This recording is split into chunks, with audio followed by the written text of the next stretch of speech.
Quick Dark Overlord update. Go figure. There's been some action on their Bitcoin address. Look at that. So it was not a payment to them. Oh, darn. It was, well, it might have been a payment from them to one of their, call it contractors. And so instead of 33 transactions, we're at 34. Still same total received, but their final balance is now at zero. Leading up to the last transactions that they had, it was kind of like this balancing act where they were trying to make sure it seemed like they kept at zero point 0.1 bitcoins and more or less 0.0988 some. So now they've finally transferred that out, and it looks like it went to one of these like intermediary accounts like they had done other times where they'll transfer money into account and then out of the account and then to another account in and then out, and those will be the only transactions on that address. I don't think those are hot wallets or anything because again there's only one transaction on it. It's not like it's being used over and over again. But so again, back to zero. So where did it go? It went to this address here, and that's it. Nothing. So one transaction in. So this is the one that I'll be watching now to see, does it go anywhere else? Be interesting to see. So I have a couple theories. So working theory number one, which I think I don't have time to even go into, but we'll go into it because we'll kill the 5 minutes. Theory number one, and again, I have very forking theories. I believe one side of the spectrum and the other at the same time. So don't take this as like gospel, God's truth. This is, take it with a grain of salt, dash of pepper, and all that other stuff. So this was a big bluff, big Bitcoin bluff to, number one, maybe try to trick companies like Lloyd's of London and such to actually pay them, to say, hey, we got these documents, hey, give us some money. And then when Lloyd's pays them and they don't necessarily have anything, well, oh well. No big deal for, I guess, them. And Lloyd's is just, well, they got extorted, but at least that info's not out there. So why do I think this?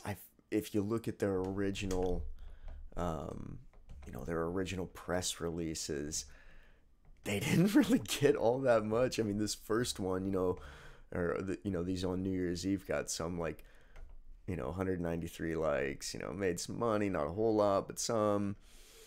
But a lot of their other posts, their checkpoint one, a couple shares, it didn't take off like they probably wanted. So they're, they do all these different releases, and they all hit these different, I don't want to say like industries really, but like these different groups. So I feel like they basically tried to, with FRS, I don't know what they were trying to get with FRS, the whole Lance Armstrong thing, unless something in FRS is tied to cancer. I don't know. Could be. They use artificial coloring and stuff sometimes. I think that they went all clean as of now, but or I shouldn't say now, as of a few years ago. Anyway, so they tried to capitalize on the notoriety of the Panama Papers. As you see, they have what they called the Cayman Papers. The Cayman Papers. And what came with the Cayman Papers? Well, which one's this? Crypto Cash. That's the right one. Cayman Papers. So I'll, do it real quick, blah, blah, blah. We're introducing a very sensitive offshore financial wealth management company serving high net worth individuals by helping them in evading taxes, money laundering, and dodgy corporate services. This hack is extremely large and comes close to the severity of the Panama Papers. We breached an entire series of investment banks, life insurance companies, and offshore financial wealth management companies related to Advantage Life. Okay, we stole hundreds of thousands of files, including emails, scans, photos, banking transactions, bank accounts, offshore financial guidance, all completed to include USA federal judges, politically exposed persons such as the Estonian Minister of Economic Affairs, members of the Ukrainian parliament, and many others. The amount of politically exposed people and public figures is staggering. They even cater to weapons dealers. Advantage Life has proven abrasive to our most kind offer, and we're hoping they'll change their minds before we're forced to compete with the Panama Papers leak. To prove what we're saying, we're releasing some extremely highly confidential documents now from Advantage Life. This offshore wealth management company must pay for assisting the rich in money laundering and tax evasion. Here are a few of the notable clients, but we're withholding the real juicy ones. So, okay, they list some people off here. Not sure if you know who any of them are, but whatever. It says, Advantage Life, you still have time to save yourselves from topping out the Panama Papers. So before they were saying the leak's going to come close to the Panama Papers, it's going to rival it, it's almost as good. Now they're saying it's basically topping the Panama Papers.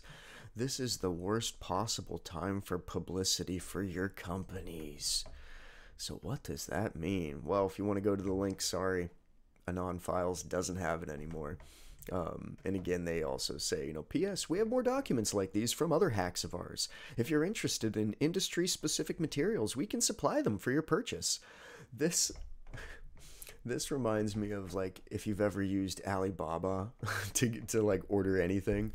Like, when you talk to the people on there, you can ask them for anything, and they're like, yeah, no problem, we do that. Yeah, oh yeah, we can do that too, we do that. And then when you ask them the cost, it's this, and you're like, you can really do it for that. Anyway, scam, total scam. So this just doesn't feel, this is the same thing, like, if you know who Harry Hubbard is. Harry Hubbard's a really well-known guy for, like, ancient artifacts and ancient coins and such. And he does a lot of, like, expose on that kind of stuff, though. And he was talking about dealing with these coin merchants that he, from the Middle East or what have you, who he says, oh, well, can you get me this coin? They say, oh yeah, no problem, we'll get you, we can find you a great one of those. And within 6 weeks, oh, they found one, the exact condition he's looking for. And it's because it's fake. They created it. And so this is the same kind of thing, I feel like, in one way. Again, I have another theory that is also supported by some stuff that I'm totally willing to separate from this and say, well, it could be that, they did get paid their 10.1 million, and here's why, A, B, and C, and D. But still on this theory, again, they tried to capitalize on the Panama Papers. I don't think that people really bit on this. They tried to capitalize on the celebrity aspect of, leaking the hack from the plastic surgery announcement. London Bridge plastic surgery hack. Chloe Sims, Katie Price, Frankie Essex. So basically, they're trying to capitalize on anyone who wants celebrity photos, more or less. And then obviously the big one that actually got them some stuff was, or some notoriety, not some notoriety, more notoriety for this, was the people that are interested in 9/11 truth. Those were the ones that were going to be the most active and the most ardent, like, we got to pay him, we need to know, because I don't think anyone cared about this. I don't think anyone cared about the Lance Armstrong stuff. But the things were just really, they were interesting because, some of the comments made even about,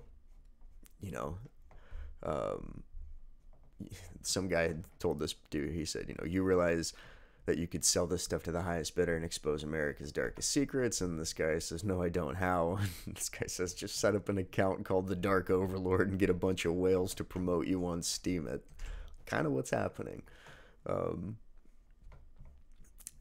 Anyway, so some interesting things on there that just kind of make me go, you guys were just out to get a bunch of Bitcoin from people. And again, there's some other accounts on, as this guy alludes to, that, a bunch of whales promoting you on Steemit, referring to, the power that they have to upvote you and to essentially make someone's post popular and someone else's post more or less unseen. So I think that's I think that's a good point about what could have happened here. Again, people trying to build up Steemit, because if you're on Steemit and you hold a lot of power on Steemit, it's in your best interest to keep Steemit going. And Steemit's actually kind of not doing so hot. They're laying off a number of people. They laid off 70% of their employees apparently shortly ago. And it looks like crypto is still headed for a hard winter, we'll say. But of course, there's, the people saying, oh, don't worry, it's going to bounce back. Of course, you're going to say it's going to bounce back because you're trying to get everyone else to buy back too, so that you don't lose all your money. Anyway, opinion, take it for what it's worth. Again, that's where we're on the theory tonight. I'll get more into theory number 2, which, of course, is that the deep state paid $10.1 million to the Dark Overlord back in January, like I had originally said back in early January. And there's some correlation between the dollar amount and the size of the archive. And there's some correlation also between alleged TDO members having done this in the past, where they extort a law firm for a specific dollar amount that correlates to the number of files or the size of the archive that they have ransomed. So again, history is kind of interesting in that regard, and there's a few more things that kind of like make that link up, but I'll leave those to the next theory. So again, that's it for now. Comment, like, share, subscribe. Let me know what you think. What do you think? Was it that this was all a big scam and they're just trying to, get as many Bitcoins as they can? Or do you think that they really had some info, they got paid off, and that's why they kind of let off the gas and didn't really release anything? Again, I got more on that theory, but just not for this video. See you soon.